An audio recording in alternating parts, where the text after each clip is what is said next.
All right, so it's chapter 27, To Kill a Mockingbird, and I hope that we can go over it real fast. Although it's a very important chapter and a lot of interesting events are happening, especially at the end of it. But not so many important events according to the narrators happening at the beginning of the chapter, although some of them are pretty much important to the reader. Let's have a look. So I have some cheat sheet over here for those who really like cheat sheets with the questions that we're going over. So have a look at that. Chapter 27. I do not know how well you see that. Hold on. Here we go. Okay. Okay. So the first question says, what three things happened in Mako in the middle of October? And of course, the best thing to do is look inside the book. So things did settle down after a fashion, as Atticus said they would.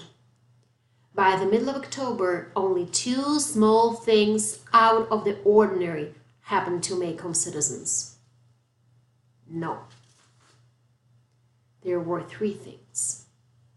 And they did not directly concern us, the Finches, but in a way they did. The first thing was that Mr. Bob Yule acquired and lost a job in a matter of days and probably made himself unique.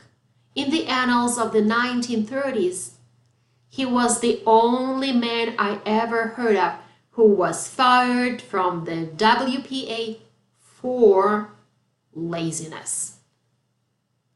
I suppose his brief burst of fame brought on a briefer burst of industry, but his job lasted only as long as his notoriety. Mr. Yule found himself as forgotten as Tom Robinson. So basically, what happened is that Mr. Yule found a job, they gave him a job, because he never worked in his life, he was too lazy to work. But then he actually lost the job very fast, just because, as I said, he was very lazy and he didn't really want to work very well. The second thing that happened is also on page 248, second paragraph. Let's read. The second thing happened to Judge Taylor. Judge Taylor was not a Sunday night churchgoer. Mrs. Taylor was. Judge Taylor savored his Sunday night hour alone in his big house, and church time found him holed up in his study reading writings of Bob Taylor. So basically, he didn't go to church late at night on Sundays, but he wanted to just stay at home and read the books. But his wife went to church, but somebody didn't know about this. And that somebody, the reader, probably knows who that person was. Judge Taylor clumped to the back porch to let Anne out and found the screen door swinging open. A shadow on the corner of the house caught his eye. And that was all he saw of his visitor. Mrs. Taylor came home from church to find her husband in his chair, lost in the writings of Bob Taylor with a shotgun across his lap. So he had a gun because he was afraid that somebody wanted to rob him. Mrs. Taylor came, okay. The third thing happened to Helen Robinson, and you probably remember that Helen Robinson was Tom's wife, and let's just continue reading. Tom's widow, actually, because he died already. If Mr. Yule was as forgotten as Tom Robinson was as forgotten as Bradley, but Tom was not forgotten, but his employer, Mr. Langdise. Mr. Langdise made a job for Helen, for Tom's wife. He didn't really need her, but he said he felt right bad about the way things turned out.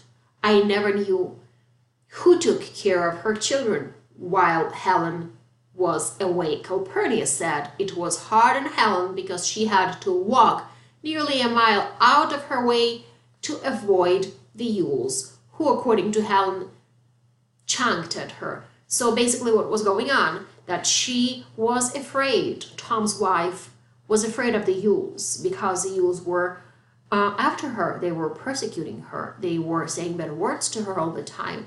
And although her way from her house to her job would have been much shorter if she went directly through the place where the Yules lived, she decided to go all around and 1 more mile longer just to avoid them. But that was not enough because the Yules were still after her. Let's keep reading. Helen went to work next morning. It's chapter 249. And used the public road. Nobody chunked at her, but when she was a few yards beyond the Yule house, she looked around and saw Mr. Yule walking behind her. She turned and walked on, and Mr. Yule kept the same distance behind her until she reached Mr. Lingdy's house. As the way to the house, Helen said she heard a soft voice behind her crooning foul words. So he was walking behind her and constantly using bad language and bad words towards her, and she felt very, very, very scared. So let's move on. We have 3 more questions to go. One question is talking about Maruna's structure is offensive. Why? The second is asking us why Atticus and his sister Auntie Alexandra did not go to the Halloween party. And the last question is talking about why the end of the chapter is a little bit spooky, and it suggests that something bad will happen soon. So let's have a look at the book.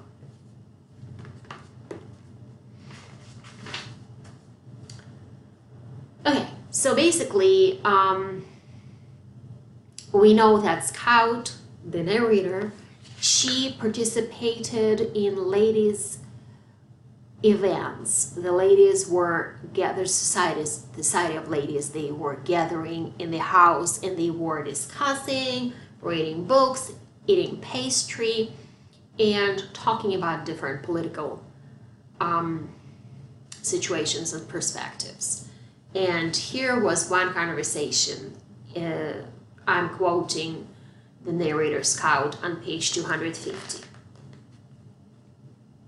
I learned more about the poor Maruna's social life from listening to Mrs. Merriweather.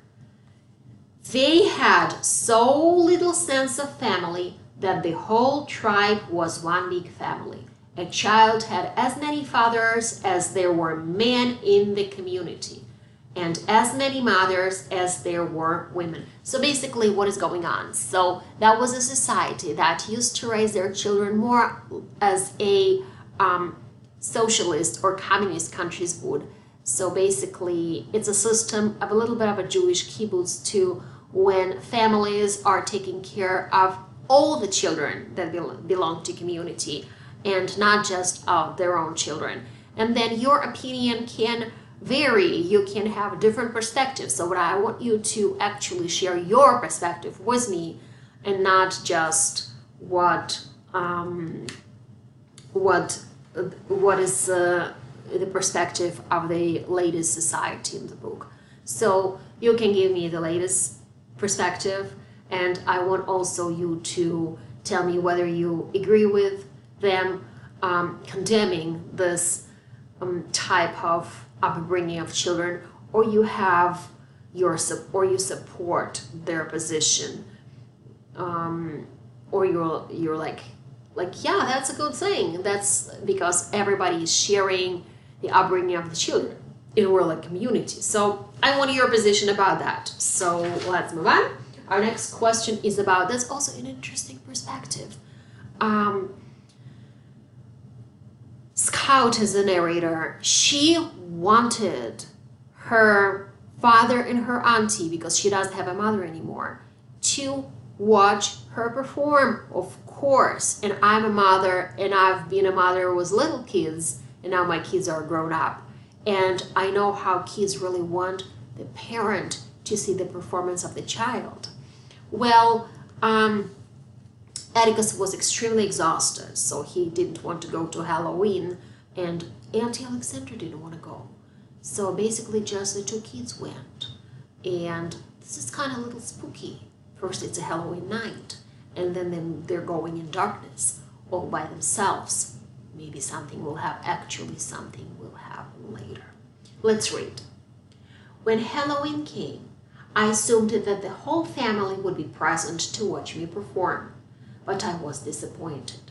Atticus said, as tactfully as he could, that he just didn't think he could stand a pigeon tonight. He was all in. He had been in Montgomery for a week and had come home late that afternoon. He thought Jim might escort me if I asked him. Aunt Alexandra said she just had to get to bed early. She'd been decorating the stage all afternoon and was worn out. She stopped short in the middle of her sentence, closed her mouth, then opened it to say something. No words came out. Spot, what's the matter, Auntie? I asked. Oh, nothing, nothing, nothing. That's a little spooky. And our last question is actually about what is so spooky at the end of this particular chapter that allows the reader to predict that some weird events might happen in the future. Back to page 253, there is one interesting episode when Jam is helping Scout to put on her costume, and the text tells us, where is that? I could not get out of it alone. It's over here. So she was not able to get out of the costume all by herself. That's kind of a little weird, you know, means that it would be very difficult for her late at night to take the costume off on her way home. And one more thing, at the very, very, very end of this chapter, the very last line tells us, thus began our longest journey together.